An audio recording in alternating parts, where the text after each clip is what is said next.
જય હિન્દ, જય સંવિધાન।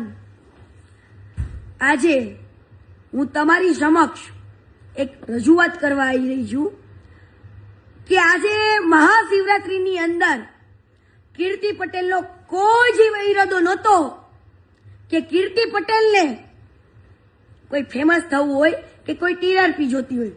અરે ભાઈ, કીર્તિ પટેલ ઓલરેડી પ્રસિદ્ધ જ છે। શું પ્રસિદ્ધ? જો કીર્તિ પટેલના નામે કોઈને ટીઆરપી લેવી હોય તો જ કીર્તિ પટેલનો વિરોધ કરજો। અને અત્યારે થઈ રહ્યો છે એ તમારા બધાના ધ્યાનમાં જ છે। હવે મુરગી કુંડની અંદર કીર્તિ પટેલ એકલી તો હોતી નહીં નાવામાં, અનેક વ્યક્તિઓ, અનેક ભક્તો જે લાઈનમાં ઉભા હતા એ જ લાઈનમાં કીર્તિ પટેલ અંદર ગઈ, બરાબર।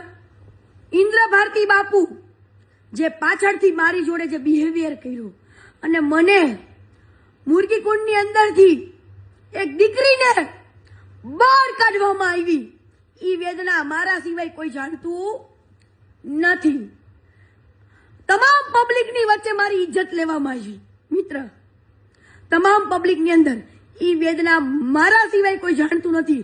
આજે તમારા સાથે એવું બનાવ બન્યો હોય ને તો જ તમને ખબર પડે। અને રહી વાત, જો કાયદા કાનૂન કીર્તિ પટેલ માટે બન્યા છે તો હરેક નાગરિક માટે એ જ બનવા જોઈએ। અને જો તમે મુરગી કુંડની અંદર સાધુ સંતોના સ્નાનની જો વાત કરતા હોય ને કે ઓનલી ફોર સાધુ સંતોને સ્નાન કરવાનું, તો આવડું મોટું બોર્ડિયું છાપવું પડે। શું? હા। અને ભવનાથ જે મહાદેવનું મંદિર છે ને એ સરકારની અંડર આવે છે અને હું એક ભારતનો સ્વતંત્ર નાગરિક છું। એટલે કે કીર્તિ પટેલને તમે પણ હરેક નાગરિક, હરેક સનાતની સ્વતંત્ર નાગરિક છો કે તમે પણ તમારી મરજીથી અંદર સ્નાન કરી શકો છો, રાઈટ? તો મેં પણ એ જ કર્યું કે બધા જ ભાવિ ભક્તો અંદર સ્નાન કરતા હતા। હવે તમને ને મને ખબર નથી કે વર્ષોથી શાહી કુંડની અંદર તમામ પબ્લિક, જે આમ પબ્લિક પણ સ્નાન કરતું હતું, તમને ખબર તો ક્યારે પડી? જ્યારે કીર્તિ પટેલ કુંડની અંદર નાવા ગઈ ત્યારે તમને બધાને ખબર પડી કે ઓહો, અહીંયા તો પોલીસ કર્મચારીથી લઈને આમ લોકો પણ સ્નાન કરે છે, બરાબર? ત્યારે ખબર પડી ને વાલા, આનો મતલબ મને મહાકાલ દાદા હાથ પકડી, મારો મહાદેવ હાથ પકડીને અંદર લઈ ગયો કે હાલ બેટા હાલ, સ્નાન કર। અને જો આની અંદર કેટલા લોકો સ્નાન કરે છે, આનો મતલબ તો એમ થયો કે તમારા હરેક સનાતની હારે દગો થઈ રહ્યો છે, હરેક સનાતની હારે ખોટું થઈ રહ્યું છે। હરેક સનાતનીનો એક ધર્મ છે ને અધિકાર છે, બરાબર? જો સાધુ સંતો અંદર સ્નાન કરી શકતા, હા, એવું અવશ્ય હું કહી શકું કે મહાશિવરાત્રીનો મહિમા હરેક સાધુ સંતો માટે પહેલા સ્નાન હોવું જોઈએ અને એ મહિમાનો લાભ હરેક એક સનાતનીને મળવો જોઈએ વાલા, બરાબર? અને હું એવું ઈચ્છું છું દિલથી કે જો હરેક સાધુ સંતોને સ્નાન કરવાની બાદ હરેક સનાતનીને અધિકાર મળવો જોઈએ વાલા। આવો મારો નિર્ણય છે, કેમ કે મેં અંદર જઈને જે વસ્તુ જોઈ કે અંદર નાઇટ ડ્રેસ પહેરીને લઈને ઘણી બધી બેન દીકરીઓ સ્નાન કરતી હતી। હવે આની અંદર એક પોલિટિક્સ ચાલી રહ્યું છે ભવનાથની અંદર।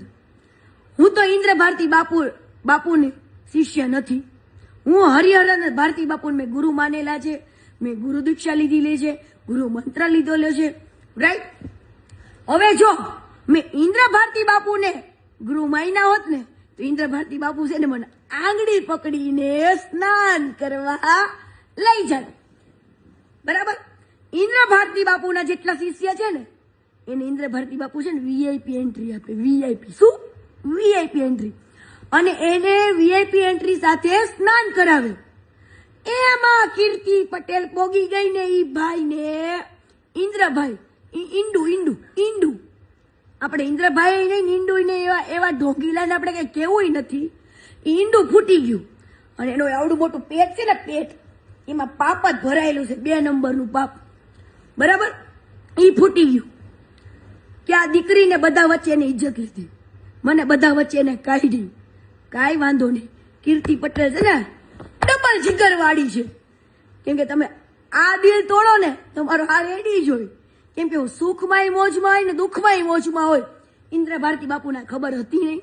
અને તું તારી વાય ભારતી કાઢી નાખજે. કેમ કે મારે ભારતી બાપુનું નામ લેવું પડે ને એવા મહાપુરુષનું, તો મને શરમ આવે છે. કેમ કે તારી વાય નામ સૂટ નથી કરતું વાલા. તું છે ને તારું બીજું નામ ચેન્જ કરી નાખજે, ગુંડા. હા, અને રહી વાત ઈ કુંડની આજુબાજુમાં મને કોઈ પોલીસ કર્મચારી રોકવા નથી આવ્યું. આ ગુંડા એટલે ગુંડો ઈંડાને દુઃખ થયું એટલે ઈંડાએ એવું કીધું કે ભાઈ આને બહાર કાઢો આને. એટલે ભાઈ મારું ઓલરેડી સ્નાન થઈ ગયું હતું. હું બહુ જ પ્રેમથી સ્નાન કરીને બહાર નીકળી ગઈ. બરાબર, બહાર મારી પાછળ મીડિયા વાળા પડ્યા હતા અને 3 સ્ટાર વાળી 2 લેડીઝે મારા બાવડા પકડ્યા. આમ જો મિત્ર, મારા હાથમાં નુકસાન જો. હું ધારું ને આ મારા ઉપર જોવો કે કેટલું મારી સાથે ખરાબ કૃત્ય કર્યું હતું, છતાં પણ કીર્તિ પટેલ સહન કરીને બેઠી. બરાબર, અને મેં કોઈ જાતની કાર્યવાહી ના કરી પોલીસ ઉપર. કેમ કે હું પોલીસની રિસ્પેક્ટ કરું છું. બરાબર, અને મેં ખાલી એટલું કીધું, ભાઈ તમારું બાવડું ન પકડો, હું કઈ ગુનેગાર નથી કે આરોપી નથી. તમે જો મારી સેફટી માટે આવ્યા હોય તો મારી સાથે પણ ચાલી શકો છો. આટલું કહેવાથી 2 દિવસ પછી મારા ઉપર ખોટી કમ્પ્લેન થાય છે. શું કે કીર્તિ પટેલે પોલીસ કર્મચારીને પીઆઈને મારી નાખવાની ધમકી આપી. ઓ વાલા, જો ભાઈ 3 સ્ટાર વાળી જો પીઆઈને કીર્તિ પટેલ મારી નાખવાની ધમકી આપે તો ગુજરાતના તમામ પોલીસનું બંદોબસ્ત અહીંયા જુનાગઢમાં હતું. કીર્તિ પટેલના કોલર પકડે, કોલર, અને એમ કે મારી નાખવાની ધમકી તું પોલીસને આપેસ, આવું કે. મારા કોઈ જ વિડીયોની અંદર મને પુરાવો આપો કે ઈ પોલીસ કર્મચારીને મેં મારી નાખવાની ધમકી આપી હોય કે કોઈ ગાળ દીધી હોય.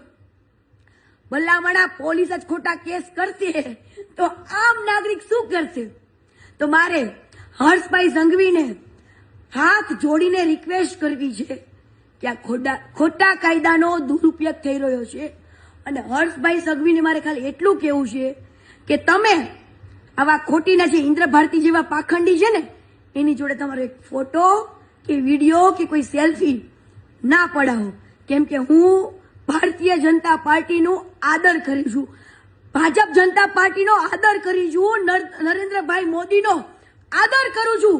હંમેશા કહેતી આવી છું કે નરેન્દ્રભાઈ મોદી આપણે ગુજરાતી છે અને કીર્તિ પટેલને ગર્વ છે કે આજે પીએમની સીટ ઉપર નરેન્દ્રભાઈ મોદી એ આપણા ગુજરાતી બેઠા છે, એનો ગર્વ છે. તો હું હર્ષભાઈ સંઘવીને કહું છું કે આવા પાખંડી જેવો તમારો ફોટો ન પડાવો, આવા લોકો ખરાબ સાથે કે તમારા ફોટાનો દુરુપયોગ કરી નાખા જુનાગઢને ડરાવવામાં આવે છે વાલા.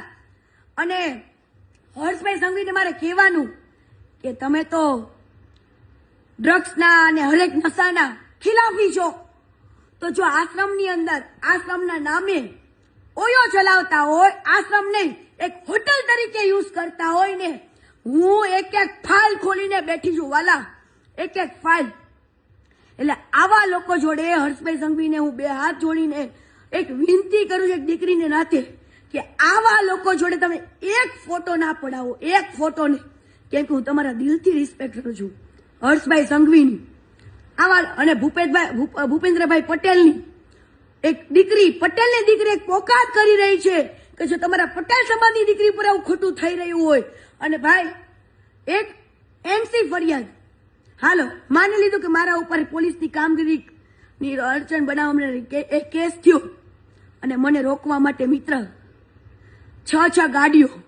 મારો રામ જાણે છે કે ત્યારે કીર્તિ પટેલને ભગવતીએ કેમ બચાવી ને મારા ભોળિયા નાથે, એ તો મારો રામ જાણે છે. હું મારી ગાડીની દશા પણ તમને બધાને બતાવીશ કે મારી ગાડીની દશા શું કરી છે આ લોકોએ.